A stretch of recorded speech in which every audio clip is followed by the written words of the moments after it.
Monsieur Wilfried Léandre Rumbedi, le porte-parole du gouvernement, comment allez-vous? Je vais bien et vous-même. Nous allons super bien. Et vous êtes en direct sur le panel du Russe. C'est une page TikTok où nous parlons beaucoup politique. Nous avons suivi Vous avec aimez la politique? attention votre... Moi, je fais pas la politique, donc je parle pas de politique. Ah, mais vous savez très bien que aujourd'hui, nous travaillons pour que tous les citoyens puissent s'intéresser à la chose politique parce que Moi, si vous ne faites pas la politique, à cet titre, je m'intéresserai à ce que vous faites alors, pour apprendre la politique de vous.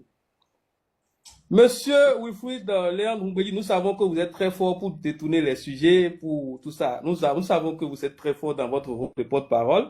On vous respecte d'ailleurs pour cela. Peut-être qu'on viendra à votre école après. Je ne Mais suis qu'un aujourd'hui, nous apprenti. avons beaucoup de... Monsieur Wilfried Rumbedi, nous avons certaines questions à vous poser par rapport à votre dernière sortie.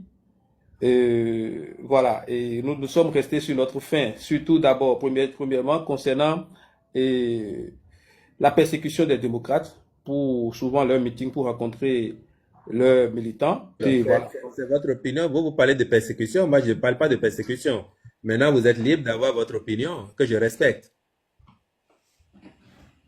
Mais tout à fait, mais vous Et savez, si votre on est dans opinion, un, si on est dans un état de droit, si on est dans un état de droit, dans une démocratie, oui. où un citoyen ou un groupe quelconque estime que ses droits sont bafoués, il saisit les instances s'il est républicain. S'il n'est pas pagailleur, s'il n'est pas fauteur de troubles, il saisit les instances, il dit aux instances, voilà, j'ai le sentiment que telle autorité dépositaire de l'autorité publique a bafoué mes droits, a violé mes droits. Que dites-vous, vous qui êtes indiqués pour apprécier les comportements? Il y a les tribunaux administratifs.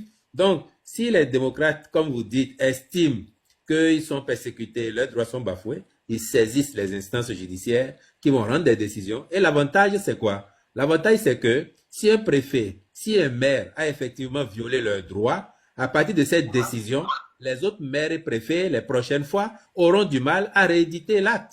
Donc, c'est ça aussi qui fait avancer la démocratie. C'est pas tout au monde, ça. Vous voyez pas les États-Unis, comment les pratiques de 200 ans, il y a des actes qui sont posés, et puis ceux qui ne sont pas satisfaits, ils saisissent les tribunaux. Vous êtes en France ou en Russie, je ne sais pas dans quel pays vous êtes le Russe, mais partout où on est en démocratie, c'est un apprentissage perpétuel. Même ceux qui ont 200 ans, 300 ans d'histoire, ils apprennent, ils s'ajustent, et nous ambitionnons aussi être une grande démocratie, malgré nos faiblesses que nous travaillons à améliorer. Et c'est pour ça qu'on fait autant de réformes que les gens n'ont jamais eu le courage de faire par le passé. Et si on les fait jamais, ben jamais on avancera. Jamais vous n'aurez le loisir de dire ce que vous dites là.